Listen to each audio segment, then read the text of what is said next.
This is Ben Davidson. This is Leighton Gray. This is Tanner Naday. This is Tom Luongo. This is Chuck Prodnick. This is Alex Krainer. This is Jim St. Clair. Welcome to the Shaun Newman Podcast. Welcome to the podcast, folks. Happy Wednesday. How's everybody doing today? Precious metals. Yep, we're going to talk some precious metals to start this off. They can be thought of as the ultimate insurance policy against economic uncertainty and government incompetence, with deficit spending and fiscal irresponsibility unlikely to end anytime soon.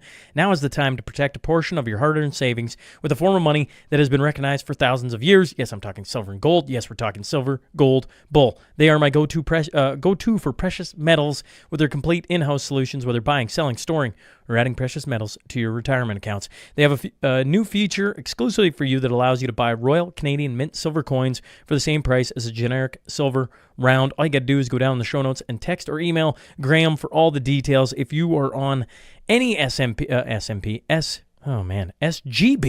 Silver Gold Bull, silvergoldbull.ca.com, and you're buying anything there, just make sure to reference the Shaun Newman podcast. We were just talking about it today, actually. I had Nick in studio. You're going to hear that one tomorrow. And we were talking about how much they're tracking all of you wonderful people referencing the Shaun Newman podcast. It's, they really pay attention to it. They appreciate when all of you fine folks are referencing, hey, we heard about you on the Shaun Newman podcast, and happy to support you. You know, it's a kind of a win-win-win. You get the point. Caleb Taves, Renegade Acres. One of the things we were talking about here today is a Cornerstone Forum. And with Caleb Taves, it's all about community spotlight. The community spotlight, we've been talking about the Cornerstone Forum heading to Calgary, Alberta at the Winsport May 10th, 2025.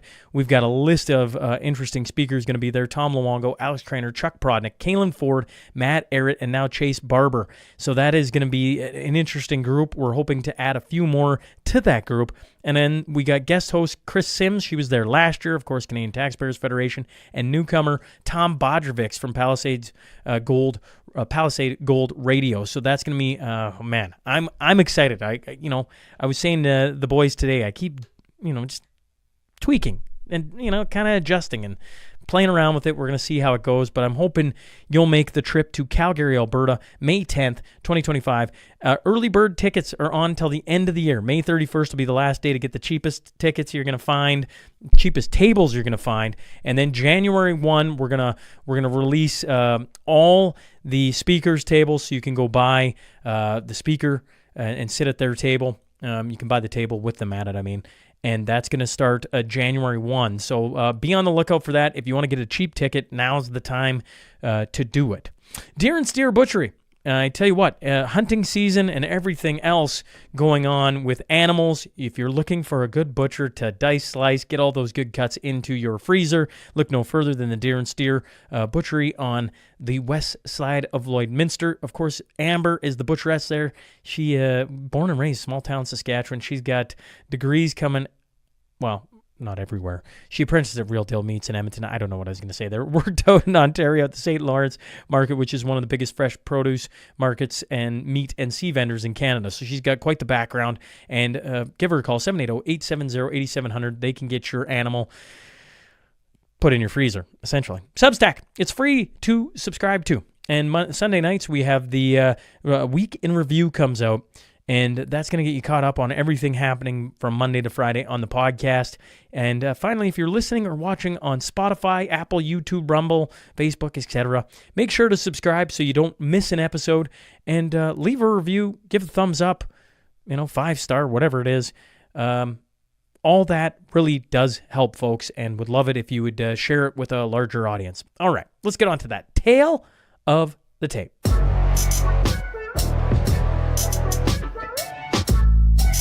The first is a former research chemist, amateur dairy goat farmer, libertarian, and economist whose work can be found on Zero Hedge and Newsmax Media.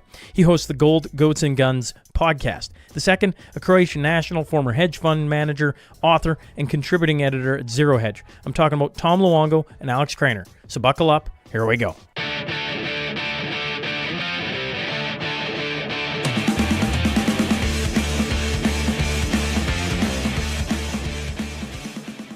Welcome to the Shaun Newman Podcast. Today I'm joined by Tom Luongo, Alex Krainer for the 17th time. I don't even know why I keep track of that. I guess it's more fun for me on this end. But FYI, gents, let's make this my favorite show because 17 is my favorite number.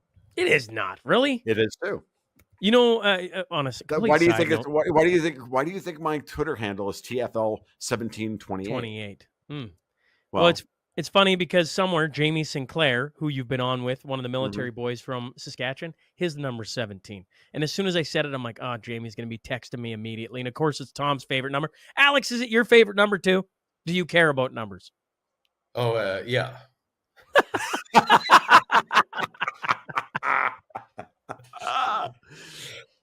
All right. Well, leave it to Alex. Okay. I'm just gonna start here. You guys are doing this so much. I can't keep up with the two of you now. You know, when we first started, I felt like I could listen to pretty much a huge chunk of what you two were doing. Now, obviously, I didn't know who either of you were, and then you go back to episode 1, and I bring you together, and then since then, it's like I just find you popping up everywhere. So you've probably talked this through 18 times, but let's just go back to it anyways. Ukraine hits Russia with missiles. You know, are they little rockets? Is it a big deal? I don't know. I'm sure at this point we all sit here and go, Putin's going to just hold firm and wait for Donald Trump. But I heard somebody else talk about it, and I'm spacing on who it was. We're asking Putin to do something the United States of America would never do. Like if you got hit by a bottle rocket by the wrong country, the U.S. would go full on blitzkrieg mode. Here we are sitting, waiting for Donald Trump to get in, expecting nothing to happen through all these crazy things, like them hitting them with the missiles, and then Russia retaliates, and they're talking about, they've lowered the threshold on using nuclear, and on and on and on. Gents, have at her.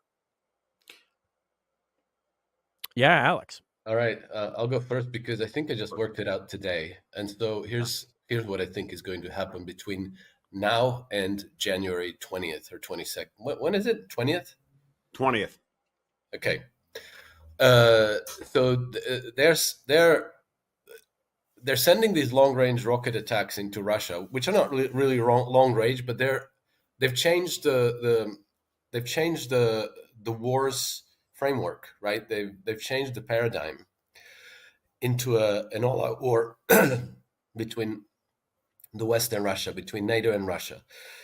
The British have been pretty open about what they're doing, which is not characteristic. They like to do things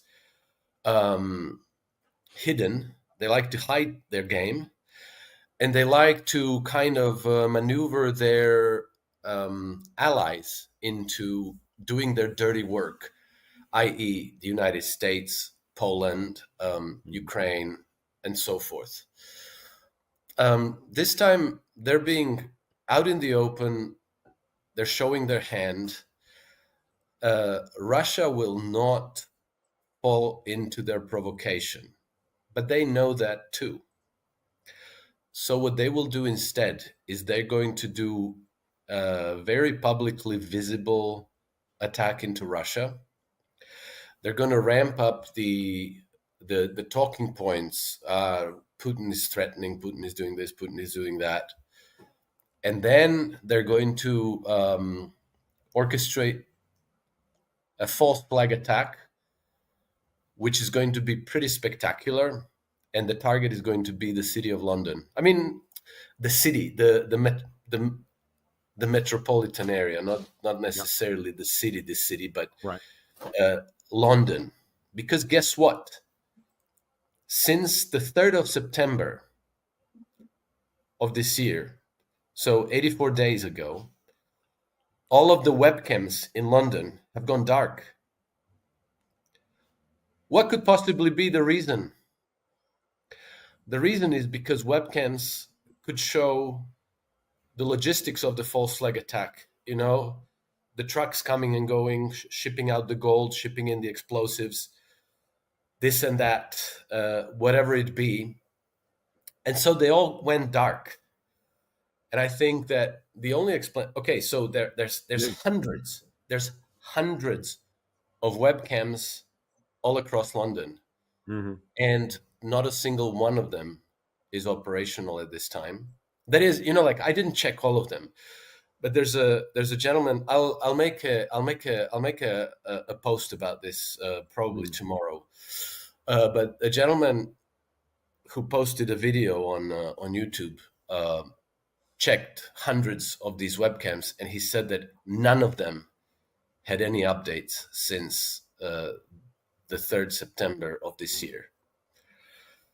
And so, to my mind, the Brits are preparing a spectacular false flag attack. Mm-hmm. They're going to blame it on Russia. They're going to say, like, aha, Putin responded with a nuke, with a dirty bomb, with whatever. And then it's going to be full-on war. And I think that we need to front run this because, what happens after a false flag is from that moment on, the emotions run high.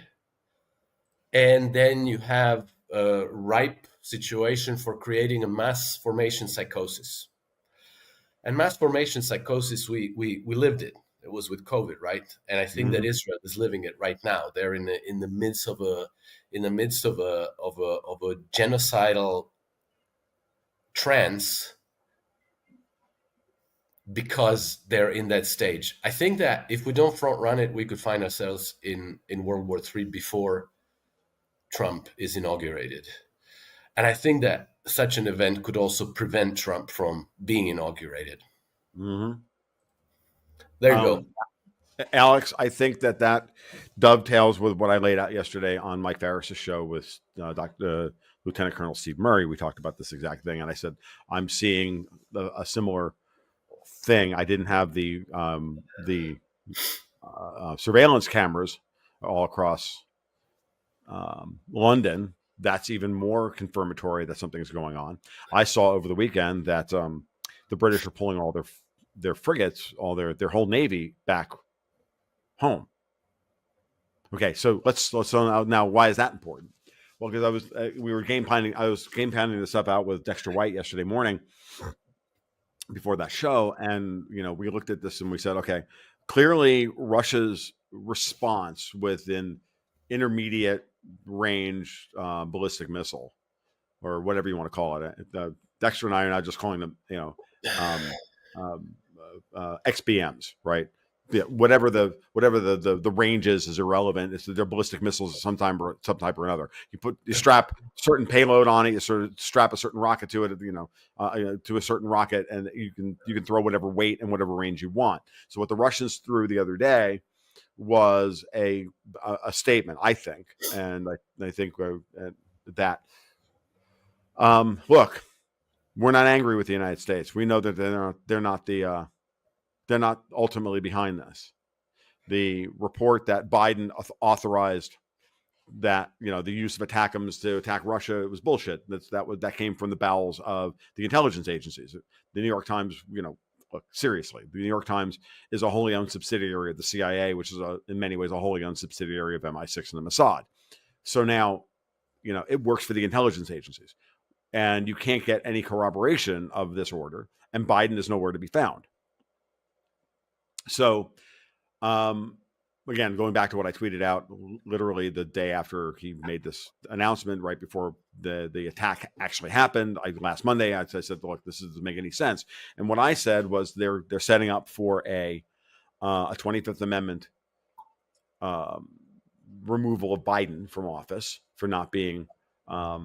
They're setting up for that because that chatter started immediately.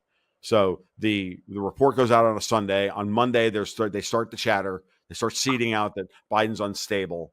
You even got Brett Weinstein saying he should be 25th amendmented out. And on Tuesday, attack happens. And then after that, the Russians respond. So now we move up the escalatory framework. Kit Clarenberg over at the Gray Zone publishes a couple of banger fucking articles about Project Alchemy and General Strickland, literally telling us what the fucking playbook has been, like chapter and verse about what's going to happen here. No different than what the British did in right up to World Wars I and II, same thing. So now And then I went over it, and Dexter in our conversation focused on the technical aspects of what was sent, what rocket systems are available, what payloads, what this, what that, because that's his, as he put it to me, and it's like, that's my pathology. I can't help myself. I'm like, yeah, I play World of Warcraft. You do this shit. So, and then I came back to them. I said, okay, well, that's all important information, but politically, what message did Russia send? It sent a message saying, look, we know where the order came from. We know who's responsible for this. We only threw something that mattered that can't reach the United States. We have told you what a new weapon system looks like, and that weapon system, we're prepared to use it. We're prepared to show the world that we have it, and we're prepared to use it against Europe, not the United States. Stay out of this. We'll take care of the problem. We know where the problem lies, and this is part of Putin's rhetoric going back 2.5 years now, separating out the Anglo-Saxons from the Americans, right? I said, and in our conversation, we had the game plan it all out. And he said, well, Dexter said to me, well, if you're correct about this, then, and the thing is that these Project Alchemy guys, I think, believe, this is important, that they believe they have one more move than Putin does. That they're spiraling towards endgame and checkmate on their little game board, their little chessboard. They believe they can get the checkmate one move before Putin does and force him into a situation where he throws a nuke, and in a way that will then justify the West going crazy and trying to get rid of him and turning him into Poodler. That's what they believe. I don't believe that they have as many moves as they think they have. I think they're running a bluff. I think they're pushing their chips all in. They think they have they think they have the nuts when Putin does, right? Putin has one more move. He doesn't have to do what they're going to do. So then but in case they do not have the move they think they have, what would they do? Well, Dexter was very smart. He said, look, if the Russians are willing to throw this weapon and show it to the world, then what they're saying is, in order to stop this thing dead cold, they would hit a military target, because the Russians have all but said we're at war with the United Kingdom, right? So if that's the case, then it will be, if they escalate again, they throw something at St. Petersburg, or they try and degrade Russia's nuclear triad, which is their goal. I think the whole point of the Kursk invasion from a strategic perspective is they thought they have, the British and the Ukrainians think they have intelligence which says they know where part of Russia's nuclear triad is, i.e. their bombers. And if they can get those bombers, then they would force Putin, with a degradation of his nuclear triad, to force him to make the catastrophic move, right? Now, let's hope that if that's what they think, that intelligence is false. I'll set that aside for a second. But the right response for Russia would be to hit definitively with a TAC nuke or a nuclear warhead or whatever, sink a British ship. Because that is the way you guarantee there are no civilian casualties. This is still a fully military thing, and it doesn't happen on the territory of a NATO country. Invoking forcing everybody to decide whether or not they're going to invoke Article 5 or not. Now, that's why, and so we did game plan that out, and I said, well, I just read over the weekend that the British are pulling all their ships back, and he said, bingo.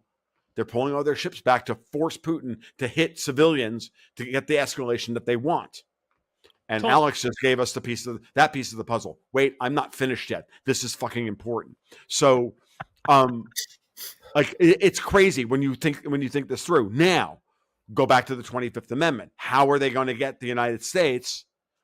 If Biden made a deal with Trump, and the reason that they're going down this escalatory path is because Biden made a deal to allow Trump to take office and end all this shit, and Biden's going to be able to keep somewhat of his legacy. That's all he cares about. Then you have to get rid of Biden, install Kamala Harris in a Christmas 1913 style fucking coup like they did to get the 16th, 17th Amendments through and the Federal Reserve Act. That's what they're fucking planning. I can smell it. And Alex just gave me the friggin' number. So just gave me the final piece of the puzzle. So that's what they're going to do. That's what they're preparing for. That's why the Senate's still in session, even though they should have already gone home for the fucking year. And they're going to drag this shit out every day in order to get to that point where they can get what they need. And then Bob's your uncle. That's what they're going to do. And they'll install Kamala Harris, do the false flag, blame it on Russia, nuke London. Not like any of these people give a fuck about Britons. They all hate their constituency anyway. Look at what Keir Starmer's doing. Like how much does the British oligarchy leadership hate their people? Like they're not going to sacrifice them all anyway. So as far as they're concerned, these people are just, these are all, they just see dead people anyway. But if they can get what they want, and they're doing this because the financial markets are literally on the verge of melting down, because if Trump takes power, we can get into that side of this. I've already game planned all that shit out, as Alex and I have pointed out in multiple previous podcasts about how dangerous a situation it is for City of London itself and for the Bank of England and everybody there. This is their existential moment. This is when they lose everything. And you don't need to have Putin respond. You just have to make it look like Putin responded. And then he kills a whole bunch of friggin' civilians. No different than MH17, no different than Skripal, no different than Bucha, no different than, trying to frame Assad for, the chemical weapons attacks in Syria, blah, blah, blah, blah. Nothing changes with these people. And so, yeah, we have to get ahead of this. Alex is completely right. We need to get that into the zeitgeist as much as possible. And I can tell you that Steve Murray and I did that podcast yesterday where I laid most of this out. It was up on YouTube for 3 hours before they took it down. Oh, no way. They took it down? Yep. 3 hours. Oh, dude, there you go. That's another confirmation that you're right over the target. Well, here's okay. So let's say if Putin wanted to strike a military target and avoid civilian casualties, and that military target could not be moved back to behind human shields in England, in London, he could strike a British military base on Cyprus. That would be an option. That is an option. Yeah, but the problem here is that there, as I see it, if I were sitting in Kremlin, there are two things you can. Well, there are two things to diffuse this thing, or to not find yourself in an unpredictable escalation that you no longer have control of. One is we front run it and we diffuse it in this way, because people now expect it. So the whole emotional impact and the mass formation psychosis elements are doused. Yes. Not to mention people will be paying attention for it, right? Like one of the things on election night was how many people were filming every truck that went everywhere, being like, what is this? Right? Yeah. Because of the 4 years before. Yeah, exactly. No different than the leak about Israel's plans to attack Iran. There you go. Yeah. Exactly. And then the second option, and this is in Russia's court, is that they actually front run the scenario by launching a real attack. Yeah. So they drop a thing like this new missile Oreshnik on all the NATO strategic targets that would severely weaken NATO's ability to fight Russia, and that would be large NATO military bases, weapons depots, and importantly the ports like Bremerhaven, Hamburg, Marseille, yada. Yeah, and pulverize them like they pulverized the facility in Dnipropetrovsk. Mm-hmm. If you do that scenario, Alex, though, doesn't that pull all of NATO in? And then my only other question was going to be on the ships, Tom. You talk about hitting a British ship, and that wouldn't pull all of NATO in. Why is that? Why is hitting a British ship different? Because Article 5 is about the territory. And it's so you're- you and here and the thing is that Article 5 is not mandatory. That's the other thing that people forget. So if the British are lobbing fucking missiles openly into Russia's territory and the Russians turn around and sink a British frigate or whatever, like no one is going to be out. Everybody's going to be like, yeah, Right. you deserve that shit. Like, fuck you. You attacked Russia. What did you expect to happen? Oh, we expected the United States to come and beat the Russians up for us. Yeah, fuck off, asshole. The bully just went home. Like you tried shaking me down for my lunch money, and oh, by the way, the bully's not there. Look behind you. It's all this is. At the end of the day, it's all this shit is. It's just we've all lived under this scenario. We've all dealt with this crap, Yeah. and so yes, Alex, hitting something like Cyprus or something along, hitting a British military base.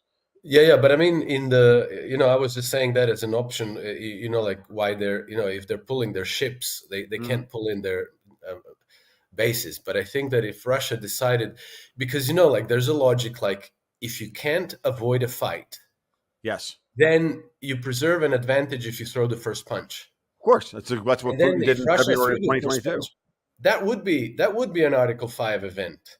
But, in that case, Russia would go not with kid gloves as they did against Ukraine. They would go all out, not nuclear, but with these new missile systems that would pulverize NATO military bases and weapons depots and logistics centers and command centers and so forth. And I think that for a good measure, if I can throw in a musical wish, I think don't forget the MI6 headquarters either. Right. Well, and I can tell you that. Okay, so there's two things.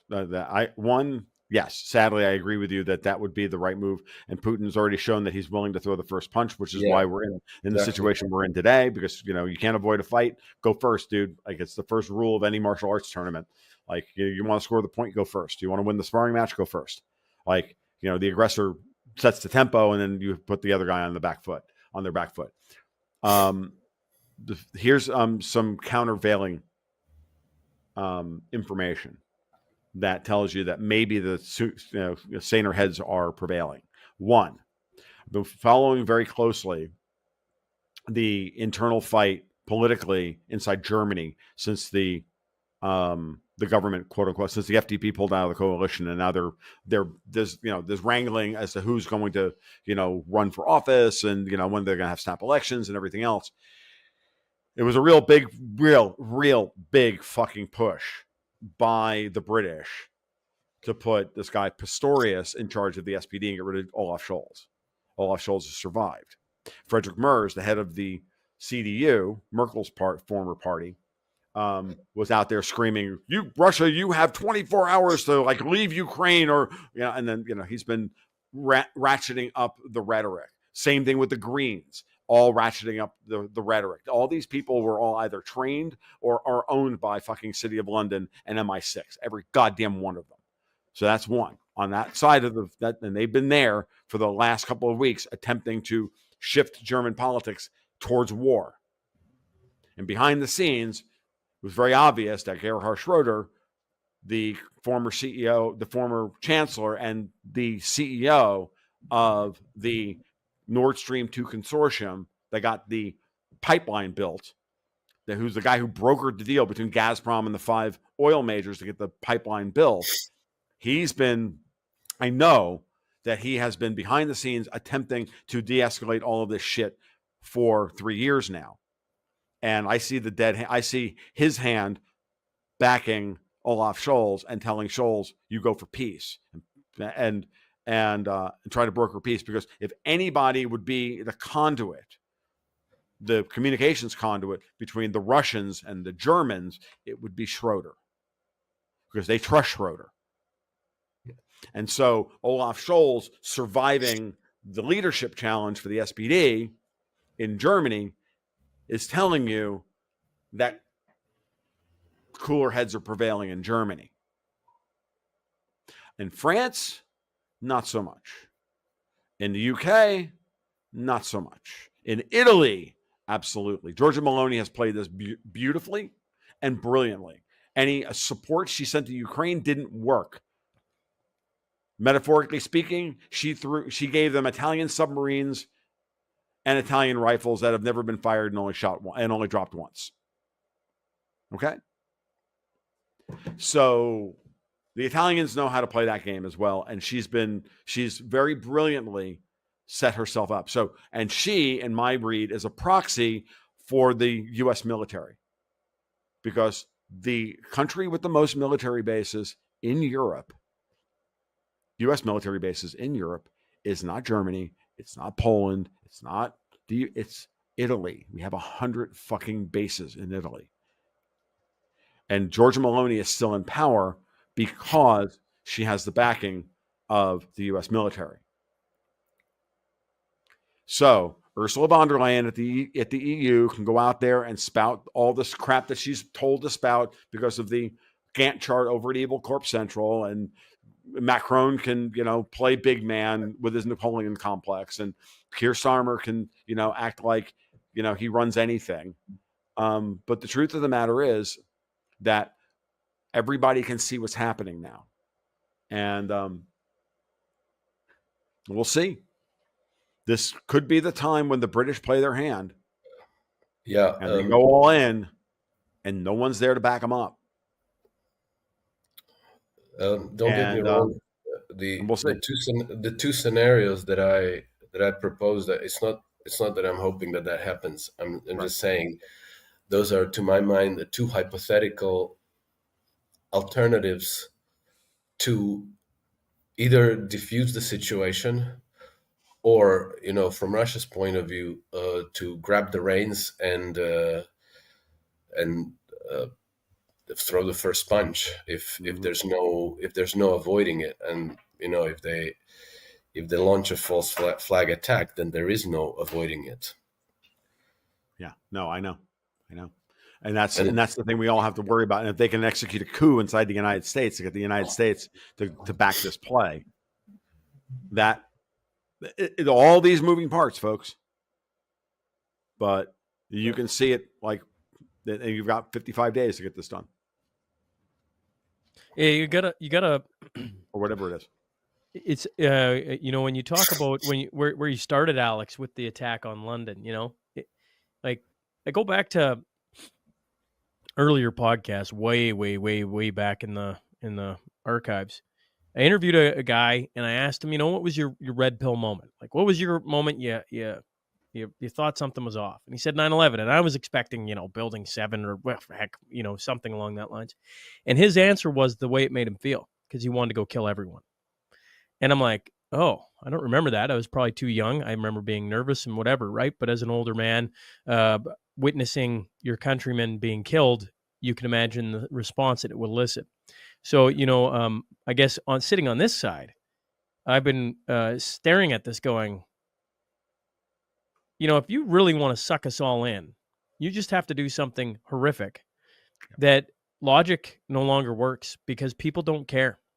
There's dead people, there's dead families and kids and civilians, and it's an attack on homes. It's not even so exceptional. I mean, practically every big war is started with the false flag attack. Yeah, we had with the Lusitania, the Gulf of Tonkin, it's just the like U.S. Liberty, like all of these things. Like it's all of Fort it. Sumter was in many ways, Fort Sumter was a friggin' false flag.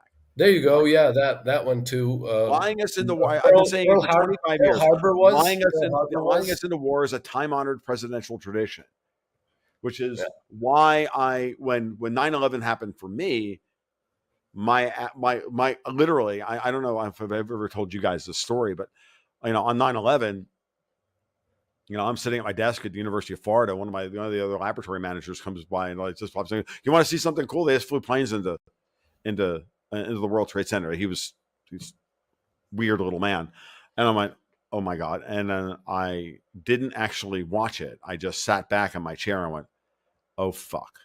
And then they sent us home. My wife Camille and I were in the process of buying a car, right at that time, and we just dealt with the whole thing by checking out, and we went car shopping and with the afternoon that we were given off. And I was at the Nissan dealership in Gainesville, and making them literally like they had the I wanted to drive the car that they had on the showroom floor, so they had to like open up the whole thing and pull the car out. And while I'm waiting for that, I finally got to see the footage, and I'm standing there next to the salesman who wants to sell me a car. I wound up not buying that car. And I saw the footage for the first time, and I just leaned over to him and I said, you know, I will not be surprised if our government were the ones that flew the planes into the building. And of course, he was horrified by what I said, but he wanted to sell me a car. I'm surprised he didn't throw me out of his desire to sell me a car overrode his disgust of my cynicism. FYI, no, true story, no lie. In the car, and the reason why it was a blue Xterra 2001 with a manual transmission, and I wanted to drive the manual transmission. So you all who know me know well that that story is true because I wanted to drive a car with a manual transmission. It was the only one on the lot and happened to be on the showroom floor. Yeah, and then remember what happened on that day. Also, miraculously somehow, all the surveillance cameras that were pointing at the Pentagon just lost. Like all the tapes disappeared or whatever. Whatever. And they just happened to hit the one room at the Pentagon where all of the specific information. I come on. Yeah. Pull the other leg. Yeah, exactly. But that's where we are now, and I think probably as we speak, people from MI6, CIA, the Mossad are busily planning and preparing. Yeah. Well, I've had a strange or interesting, depending on how you look at it, series of interviews. I had Dr. Jack Cruz. We all watched him on Danny Jones, I think, and he lays out a pretty long form of like how things are interconnected and tied to one another. And then I had on Kevin Shipp. He was 17 years with the CIA, turned whistleblower.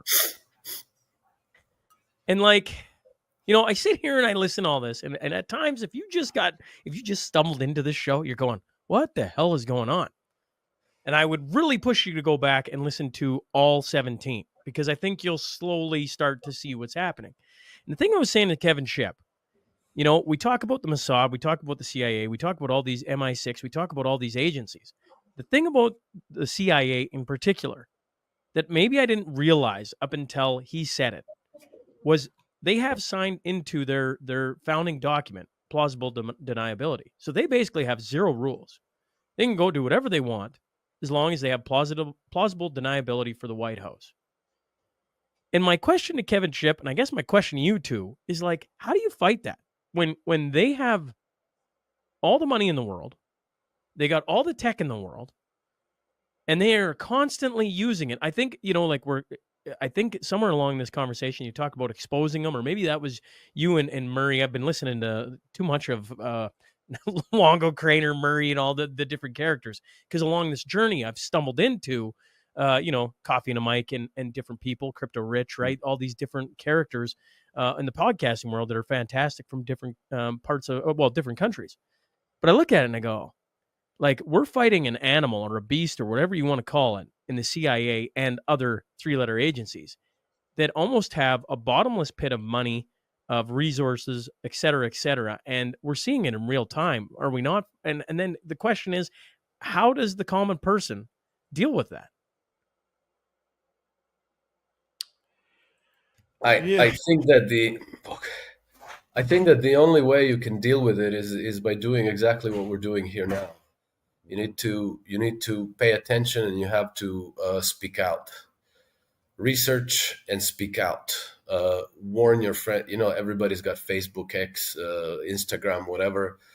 Warn your friends. Talk about it to your friends, to your neighbors, to your schoolmates, to your office mates, to your whoever. Talk about this, because that's the only way for us to preempt the mass psychosis effect. Yep. And to understand that if it's happened, it's not a given that the event should be blamed on Russia, because that's what they're going to run with. And we have to know that, yeah, maybe not. Maybe it's you all assholes. Yeah, no, remember, this is a generation or 2 generations now of people that have grown up. I give the man a lot of shit because I disagree with him politically. But Alan Moore, who wrote Watchmen back in the 1980s, and then Zack Snyder, who made the movie, and a lot of people are hip to the joke, as it were. Now, in Alan Moore's story, is they faked an alien invasion to bring the world together in a mass formation psychosis to end world war, right? End nuclear war, to stop a nuclear war. But it was a nuclear war that was fomented, the potential for a nuclear war fomented on, false grounds, right? And while the setup for Watchmen I don't agree with, which is that we need some kind of, Superman to keep Russia and the United States from lobbing nukes at each other. The reality is that it's not Superman who is trying to push Russia and the United States into permanent conflict. This is a very kind of 80s Cold War leftist fascist version, the leftist anarchist version of reality. The quote unquote right wing anarchist version of Watchmen would have been to tell this story that we've told this morning.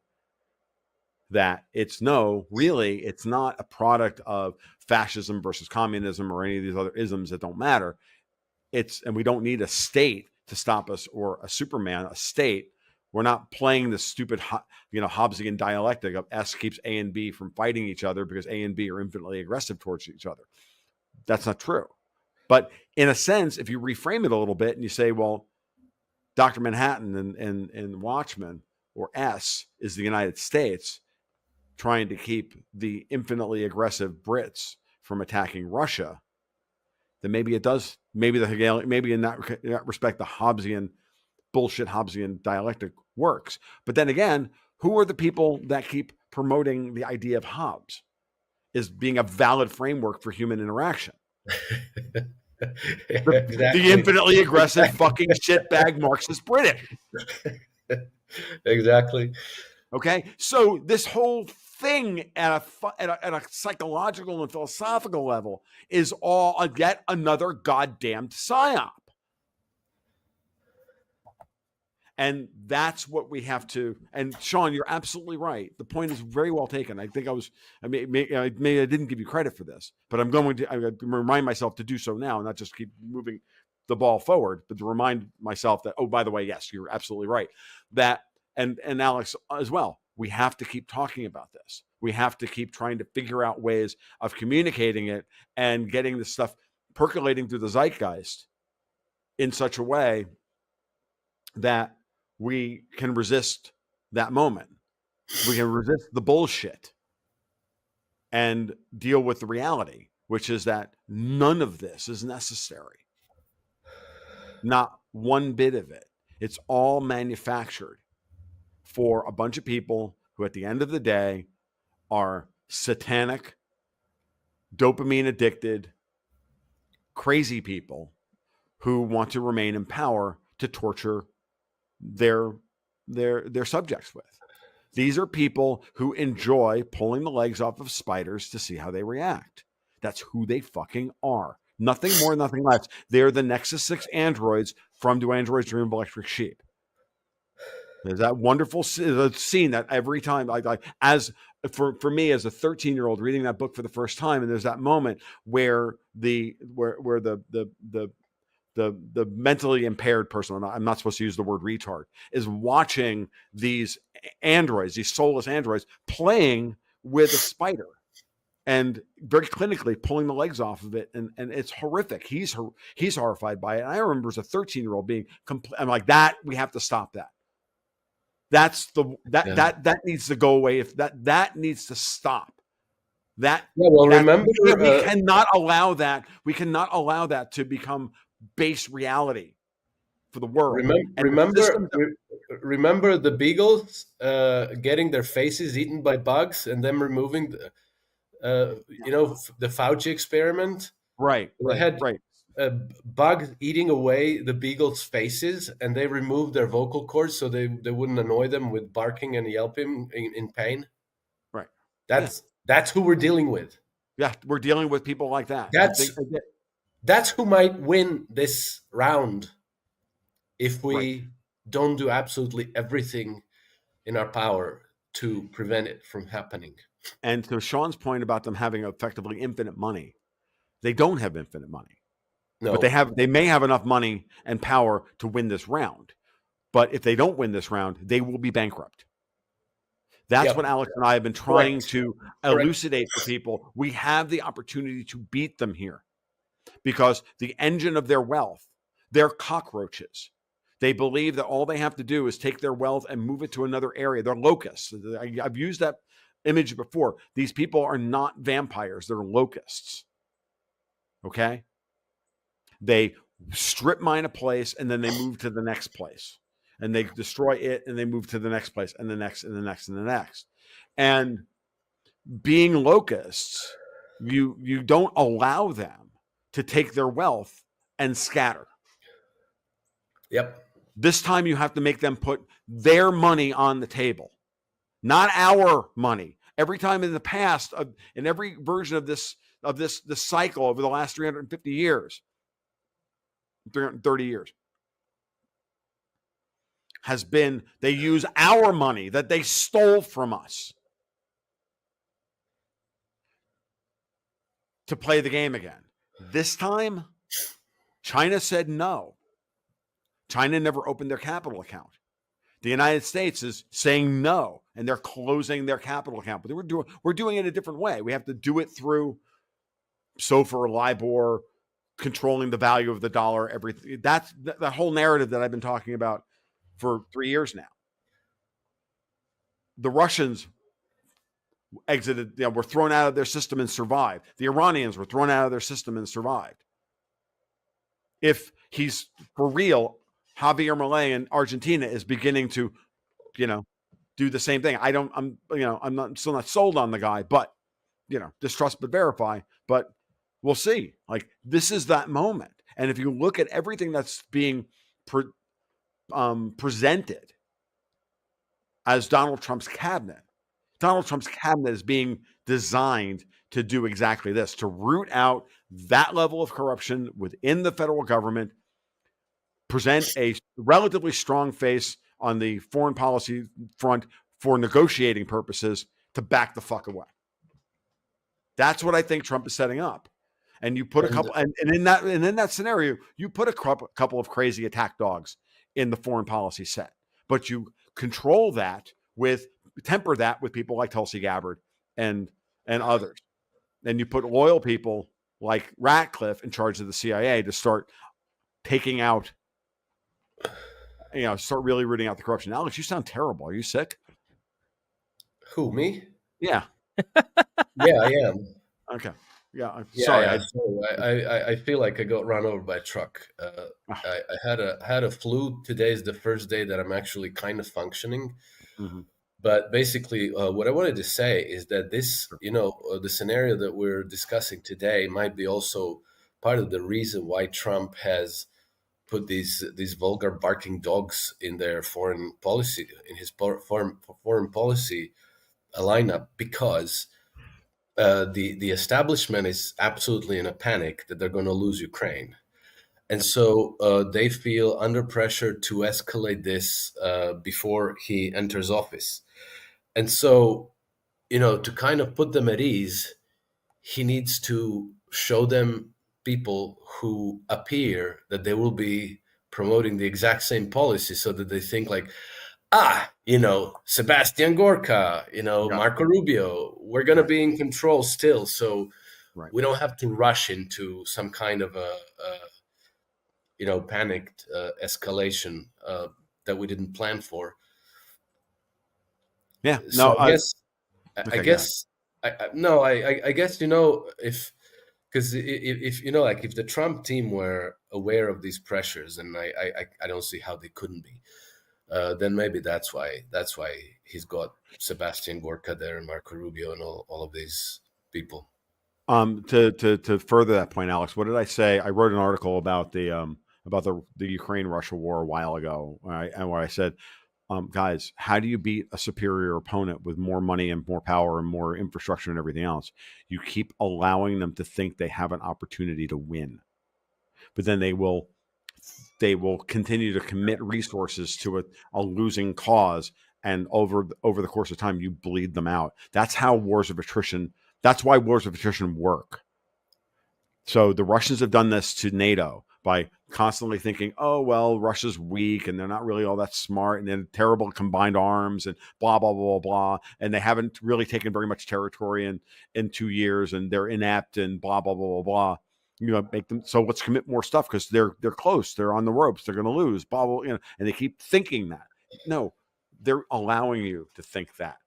At any moment, the Russians can turn around and just mobilize 500,000 combat-ready troops and overrun Ukraine tomorrow. I firmly believe they could do that, attacking from 4 different freaking directions, out of Belarus, out of pushing through the Donbass and coming out of, and even doing combined arms with naval assets out of Crimea, something the Russians have never proved in their entire history they're capable of doing. Right?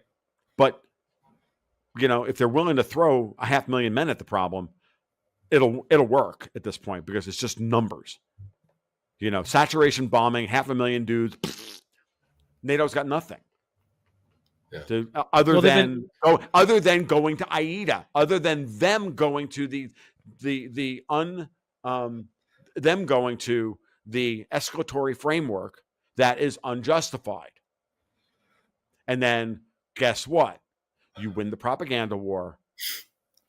And then ultimately you win the war. Well, if you went 4 years ago, they said Russia was weak. And then a year later, Russia's weak and they're losing. And then a month later, Russia's weak and we're taking it all and the war is going to be over. And, and they play the same story over and over again. Eventually people are just tired of hearing it, right? So you look at the population. Yep. Everyone's like, you could say whatever you want about Russia. And everybody's done saying the line of like, I'm not for Putin. Nobody cares if you're for Putin. The story we're being told that we're the strongest, most badass person in this fight, it doesn't look like it's true. Like, it just doesn't. And the fact Putin, stands there, gets bombed, and doesn't come just raining down on them, oh, that shows he doesn't have it. It's like, you're missing the point. And I feel like the story that they've been constructing for themselves and for a lot of the population, every day that goes by, it just falls on more deaf ears that are no longer interested in it. They're just not interested in it. It doesn't make any sense. Yeah. No, you're right, Shaun. It's a great point. I mean, you get to the point where the layman can see what's going on. And that's who Putin, that's why Putin went on Tucker Carlson. That's why Musk buying Twitter was so important. It's why Rumble getting stood up was so important, right? The thing they're doing here, Tom, and I think I've seen it in the States too, correct me if I'm wrong, is they've been harassing a bunch of independent media people. I think it was the Tenet thing in the States, right? Tenet was the United States where they used it as Russian disinformation. And now they've been doing it. Canadian Parliament's been doing it. So that's like the new thing is that people, they're trying to say, oh, it's Russian disinformation. Right. I can't speak to all of them. I can't sit here and act like I know. But I sit here and listen, I've been sitting here once again for the 17th time, and I'm like, I'm not funded by Russia. I don't have any love for, it's not like I'm moving to Russia tomorrow. I'm just looking at the story unfold, and I'm like, at this point, you can call it whatever you want to call it. The story you're selling the Canadian people, the American people, the British people, and all the other people is a complete and utter BS because we're all watching it play out in front of us, and nothing that they're saying is going to fruition. Actually, everything they say, it's like a week later or less, and the opposite starts to be told, and they're like, oh, crap, right? It's the story just keeps leaking out, and they can't seem to control it anymore. That's what's been the most interesting from this side. Yeah, it really has been all that really has been that fascinating. And they just they don't have control over it anymore, folks. And they don't know how to, because again, we've talked about, how did Trump win the election? How did RFK make his inroads and everything else? Media has changed. People don't want British tabloid gotcha soundbite media. And I use the word British tabloid media. I'm telling you, that is the business model. Then it infects the Australians and the Americans and the Canadians and all of continental Europe. That's the way they do media. And it all and that shit started with the British. And now you have long form podcasts. You have long form media. People can sit around. You make our lives so unbelievably uncomfortable by destroying by destroying the transportation network in the United States to the point where everybody's sitting in their cars for 3 hours, sitting in fucking traffic because you've decided to destroy the city. You, as a downstream effect of trying to destroy city architecture and city planning, you leave people in their cars for 3 hours, and what happens? They start searching out a different form of media. Unintended consequences. The unintended consequences, secondary, tertiary, and quaternary effects of their primary policy, which is to make the world, which is to create friction everywhere. I freaking miss driving 5 hours a day. I used to, before I did this, that's what I did. I literally had to drive. I'd flip on the podcast or an audiobook. Now I'm driving 10 minutes and I'm flicking it on and I'm listening, and then I got to get out, and then I'm like, all right, I throw the headphones in and walk in. Then I got to sit down, and I'm setting up the studio today. I'm listening to you guys talk, and I'm like, this is how I get my podcasts in now. I used to have seriously 5 hours in the vehicle. Dude, you could just drive around the block for 5 hours. Where's the problem? What's Shaun doing? I think he's listening to a podcast, folks.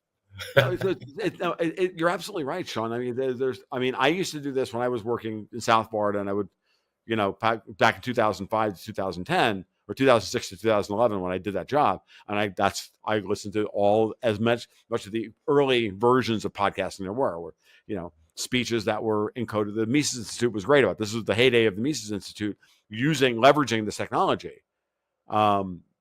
That way, by putting every speech and every audiobook and everything else up for free, and I would just load it up on my phone and stick a thing in one ear, so the ear that the cop could see as I was driving by didn't have an earplug in it, because that's illegal in Florida to drive with a thing in your ear. And I didn't have an 1/8-inch jack off of my phone to plug into my car at that time.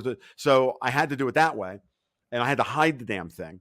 So I can listen to stuff in the car, right? Well, it's the same thing. People ask me, well, you've probably seen this podcast that they did together. I'm like, I don't fucking watch anybody else's podcast. I go on other people's podcasts, and I have people on my show so I can stay informed. And then I have a hive mind behind me of people who literally watch all this shit, and then I'm like, please do me the favor and give me the TLDR. I need the TLDR and the CEO board speak and distill it for me. You're my AI, and I don't want dumb fucking large language models. I want real people doing this, because that's how I found you, Tom, and that's how I found Alex. The model you just described is how I operate this show. I do the episodes so I can learn. Yeah, and I think for people listening, I hope we do a decent job of that, and they learn too. And then what they do is they go listen to more things, because I'm trying to prep for the next one, and they go, have you heard of this guy? You got to have this guy on. Or the next one comes, and that's how Dr. Jack Cruz fell on my lap, is because not only did Alex email me about it, then Murray's emailing me about it, and then 5 other people are emailing me about it. I'm like, well, I don't know who the guy this guy is, but we better go track him down, right? We might as well bring him on. Enough people are talking about it. And the audience is wonderful. It's better than AI, because you saw the Coca-Cola commercial with AI, where certain things you're just like, oh, that's AI at the start, right? The birds changed ears, or the one truck had no cab on it, and you're like, it just doesn't make any sense, because AI, as smart as it is, at times it just isn't a human being, right? It's really fucking dumb, actually. Right. And so when you get a hive mentality of really smart people behind you, man, the people they send along to you are brilliant. And that is the superpower of a podcast. It just is. Yes. And guess what? Everybody else, and the members, and then 1 out of every 10 people, and there are 20 people or 30 people in that community go, yeah, they're not serving my needs. And then they and then they get inspired. They start a podcast. And then they start a podcast. And then they start a podcast. And then all of a sudden, well, everybody, okay, at some point the whole thing will collapse and there'll be, certain people, but that's fine. Go out there and be brilliant and learn. Go out there and do it. And, I have a rule. I'll do everybody's show once. Why? Because you never know. Aside from one, you never know who the next up and coming great podcaster is going to be. Somebody might have a preternatural ability to be great at it. One or two, like they need a jump start. They need the validation of having somebody show up, who they respect onto their show, and any small amount of help I can give them to get started and encouragement to get started and get better, I'm going to give them, because that's part of my model. It's part of my goal. Like it serves my goals, not to be on their show and be top. No, it's to help them. It's to help us as a group get more people informed, because we need that. We need as many niches as we can within the media to get this stuff done. It's a different. I was reading up about Project Mockingbird. I wish I could go back to the guy. A guy gave me a list of about 15 things I should look into. This is probably like 2021.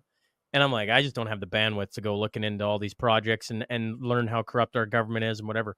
Project Mockingbird, right? Talking about the media in the United States and how they, basically the CIA bought and paid for, well, you can just go watch it now on just look it up on Twitter, for Pete's sake. You can see CNN saying the same thing as this news channel, as that news channel, and they're all broadcasting the same message.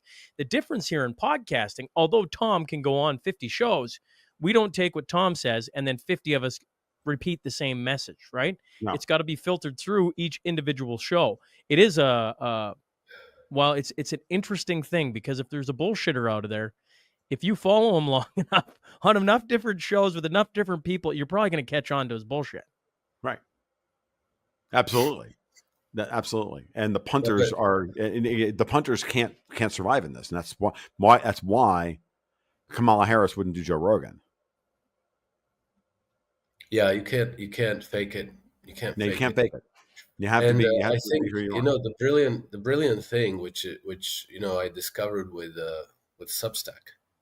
It's essentially the same thing that Tom is talking about. But you write an article, and then you get feedback, which fills in all the like all the missing bits. And you get so much more. So like you should always read an article, but you should also read the commentary. It's fantastic. Mm-hmm. And so I was going to say another something, and it was really important, but I'm really in a brain fog today. Well, sorry, Tom. Oh no, I was just going to say, Alex. I figured I learned that I've been blogging since 2005, right, and on and off for the last 20 years, and I even when I do these podcasts, right, now when I go to find the podcast to then put it up on my Patreon, to have it curated for people to go freely, have one stop shop for all things me, whatever. I go in there and I'll invariably go in and I read the comments. I'll take 5 or 10 minutes or 15 minutes and I'll read the comments under the article, and I'll under the YouTube or the Rumble or whatever, and I'll try and fill in for people and let them know I'm reading your comments. I want to know, what you think of me and everything else. I respond to the assholes as well as I respond to the people who praise. And I go in there and just to remind everybody that no, dude, I'm no different than you. I read these things. I read the comment threads. I watch shit. And it's important, and that's only because I've been doing this internet fucking thing for 30 years, like more than that, since I was in college. Like since I'm 18 years old, 19 years old, I discovered Usenet on University of Florida campus. And I've been, in this culture my entire life. And I think it's very important that, you stay engaged at that level no matter what happens. And, I get people, and that's why my DMs are wide open on Twitter, yada, yada, yada. And it may be distracting in some ways. It may not even be particularly good for the business in the long and the best use of my time. But when I've got an extra 15 minutes or 20 minutes, I do so, and I do it on purpose because, there's nothing, having people want to know that you're real, and they want to know that you have, that they have some amount of access. And just to remind, and it also is, it's kind of humbling sometimes. You listen to some of the shit that people say about you, and you're like, all right, cool. Thank you for the feedback. I don't go back through all the comments, Tom. I would find that interesting that you do, because on my end, coming through COVID, coming through COVID, I had some pretty atrocious things said publicly about me that really turned me off. I'm just like, I don't need to hear this. If you don't like me, fine. If you like me, great. And I hooked the phone. So people listening to this, if you go on Spotify, you just scroll down, you'll find my phone number. You can text me. Lots of people text me all the time. And I find that amount of effort, even for the people who hate me, usually won't take the time to do it. No. And if they do, I can read it and I can go, I just disagree, right? And that's fine. But I find people when they have to exert some effort to go off of their platform to actually come find me, usually you find the best people that way. Like I interact that way. It's my way of being like, I'm open to anyone. Right. You dislike this conversation, have at her. But you're gonna blast me on a whole bunch of different things. I'm not really for that. I have a hard time with it. Sure, and that's fair. And I go out of my way to make sure that it's actually difficult to find my email address, because my inbox is already overloaded. I would rather reach out, and then I also read the comments. Like my articles will go up in Zero Hedge. I'd always read the comment threads to get a tenor of what's going on, because you can always tell who the bots are. I'm getting a sense of what the talking points of the bots are, what they're saying. I can always figure that out, so I can know, oh, that's what they're saying about me now. That's what's coming out of the bowels of MI6 about me now, or whatever. Or wherever. Because you can tell, right? And it's research as to what's going on, and then you use that in some ways to you're aware of it, and then so therefore you can then use that to shape how you perform when you're on this side of the microphone. Like, that's what you do. But at the same time, I've found, like, I get unbelievable feedback from my patrons. Like every market report that I put out, the twice weekly for the patrons, the conversations are 50, 75, 100, 150 long, along with all the media that I put up there, and I get filtered comment. I get really good feedback from people saying that one was excellent. That's a great primer. You should do more of those like that, and it really helps. And then you get people who are like, they're subscribed because they hate you. Fine, I like that too, and I literally say to them, "That's great. You hate everything I have to say. Your money spends just as well as the people who love me. Thank you." Boys, any final thoughts? Alex, I appreciate you gutting it through for us on a sick day. I understand those brain foggy days, and appreciate you hopping on. Any final thoughts for the listeners? I mean, this at times has been like a holy crap, a pretty like pay attention, folks. And at times, we do what we do on this side. After 17, we get into some philosophy and everything else. Any final thoughts from you, Alex, before I let you out of here? Well, we're living in some very extraordinary times, and we have the privilege to make a difference this time around. And we have history as our guide, but it's a limited guidance because the world has changed in ways that we've never had internet, we've never had podcasts, and so I think that we can do a great deal to make peace prevail and to deal a final death blow to these inbred degenerates who want to plunge us into World War III, because that's their only hope of survival. And life seems like an ordinary things, living it day to day, but if you look at time, and what was that wise person who said, like, the significance of the passage of time? That was Kamala Harris. She said that phrase like 1,000 times. That was not sick enough for the dry. The correct, Tom. He's still there. He's still feeling it. That was right after like what can be unburdened by what has been, you know. Anyway, you know, if you look at what's been happening over the last 30 years, not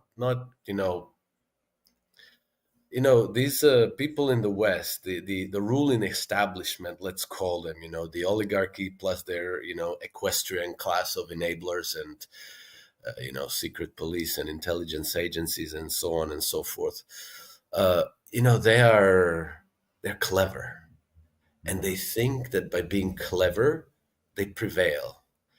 And so they don't hesitate to play dirty and to, they earned the moniker Perfidious Albion for a reason. They've been doing it for centuries. Mm-hmm. But let's see what's happened over the last 30 years. Mm-hmm. In 1993, Paul Wolfowitz wrote the Wolfowitz Doctrine. It was the unipolar moment. You know, China Mm-hmm. was nowhere. Soviet Union had just fallen apart in 1991. Russia was on her knees, and they pretty much ruled the world. They had everything. And the Wolfowitz Doctrine was meant to keep it that way, Yep. meaning full spectrum dominance, preventing any rival from emerging. And then, you know, they repackaged it into the project for the new American century. In the space of one generation, practically, they are much, much farther away from that objective than when they started off, right? Mm-hmm. So it means it's getting away from them. And the reason why I'm saying this is because all these little efforts that we make, you know, we're inflicting the death by a million cuts on them. Yep. We just have to keep going, you know, because our children's futures depends on that. And so the fact that we're talking here today is a cut. For anybody who's watching, talk to your friends, talk to your family, do your own podcast, do your own Substack, blog, whatever, Instagram, Facebook, X. Every of these little efforts is significant. It makes a difference. It might influence somebody who might influence somebody else who might influence somebody else. And the objective of control is keeps getting farther and farther and farther from them. And so the whole illusions of omnipotence and this clever scheming and conniving and keeping everything under control. You know, like what kind of gets on my nerves is these people who think that absolutely everything that happens in the world is proof that they're in full and total control. And when they lose big, you know, like they lost Syria, they're losing Ukraine, then that's an elaborate game to pretend, you know, that they are losing, but they're really winning, you know. Mm-hmm. And then, you know, Donald Trump comes to power. Yes, you know, they have him fully under control, right? And Elon Musk buys X, and everybody loses their shit. Well, that's an elaborate ploy to make us think that this is a different team where they all. And wasn't Vladimir Putin part of the World Economic Forum Young Leaders? There you go. They have him under control as well. Yep. Mm-hmm. And China is their like seminary where they are preparing all the technologies with which they're going to enslave us, and so on and so forth. So right. It ain't that. And the people who are selling this story are selling learned helplessness. Yes. Because if they have things that well under control, well, then what's the point of resisting, right? Let's just all surrender and let them have their way with us, because we're done, we're doomed, we're finished. Anyway, to shorten the rant, that's what I mean to say. Make the effort every day. Everything you can do, everything you think you can do it because we are winning. And we will win finally. Yes. Agreed, Alex, completely. Absolutely, completely. If you hadn't got to learned helplessness, that was going to be my final comment. And Sorry. I'm glad you. No. I'm glad you said it, not me, because I've said it like half a dozen times in the last 6 podcasts I've talked about. I've done, and this learned helplessness is a thing. It's a demoralization campaign designed to rob you of your agency and to rob you of your power. The easiest way for them to stay in control is for them to make you feel worthless, and that whatever crumbs they decide to give you, you should be thankful for. Bullshit. That's the narcissistic abuser's way of keeping you gasping for air and being thankful for crumbs, where none of us are Oliver Twist. Yeah. Please, sir, may I have some more? No. Fuck you. Yeah. Fuck you, dude. Fill the fucking bowl. Yeah. That's a Family Guy episode of Oliver Twist right there. Yeah, no, seriously. Like, fuck you, fill the bowl. Like, and put some raisins in that gruel. I'm not eating that shit. Like, you know what I mean? Like, the hell with this. I mean, this is the way you have to act with these people. And then when you can't, and on top of everything else, like, we have to, that's the way you have to be. And I think that one of my final point for the morning will be, I am going to, and this is going to piss a lot of people off, but my new goal is to rebrand Generation X as the greatest generation, not the World War II generation. Because Gen X is going to be the fucking assholes that turn around and go, you know what? No. You people have no power. And if you don't stop acting the way you are, we're going to give you a wedgie, and we're going to call you stupid, and we're going to slap you upside the face, and we're going to do all these things because we're not impressed by you. You're not impressive. You have a lot of wealth. Who gives a fuck? You diddle kids. Get away from that. Not impressed. Sorry, no. Like, I Dennis Miller is your spirit animal, folks. Take the piss out of fucking everyone. Everyone. I saw a great thing this morning. It was a 2-minute TikTok by a woman. And she said, it's on Rumble. It's on my Twitter feed now, too. Get ready. America's about to become the meanest it's ever been because the meanest generation just took over. Go look at Donald Trump's cabinet. It's all full of Gen Xers, and we're mean. And she literally was saying shit that I was literally talking with Dexter White about 2 weeks ago. He's like, oh, no, we have to like literally like make fun of these people. And when they start to cry, we give them wedgies. And when they start to, I need a safe space. No. Put down the purple hair dye and back away from the nose ring and get back to fucking work. Snowflake. We're done. This is over. Grown-ups are in town. Shut the fuck up. Get tough or go away and all praise Keck. I mean, this is the way we have to literally embody that at every level. Because, it's just so, it's necessary. It's agree and amplify. They call us racist, fine. They call us, sexist, fine. Whatever. So skin off my ass. I know what I am. And I don't give a shit. We're going to take these people out.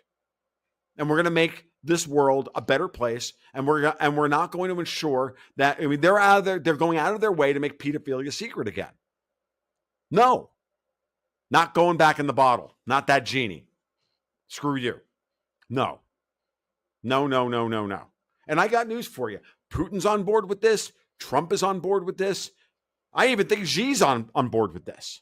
Oh yeah. I'm not Xi's biggest fan. I'm probably the least, of all the people in our kind of space, I'm the one who has the least nice things, the fewest nice things to say about Xi, because I don't trust the Chinese. I don't trust the guy, but whatever. But but at a certain level, like that is unacceptable, and that's where we all have to be. Like, and that's it. And we do that, and there's nothing they can threaten us with.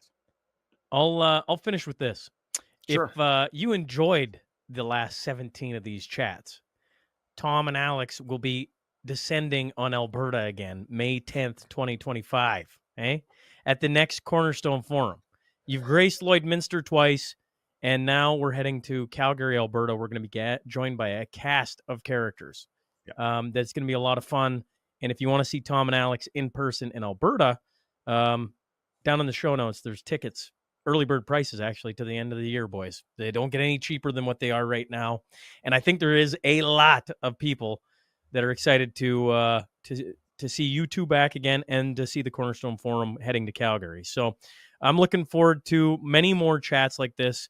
And, every time I have you on, in these tight areas, before Trump's inaugurated, and you pull out these big things, I'm just going to shorten the time frame to when I have you back on again, because I think we're in this little period of time where I think things can change rapidly, really fast. Mhm. And we probably just need to have you back on, not once a month, but we'll speed it up ever so slightly to ensure that if there's things changing, people know about it.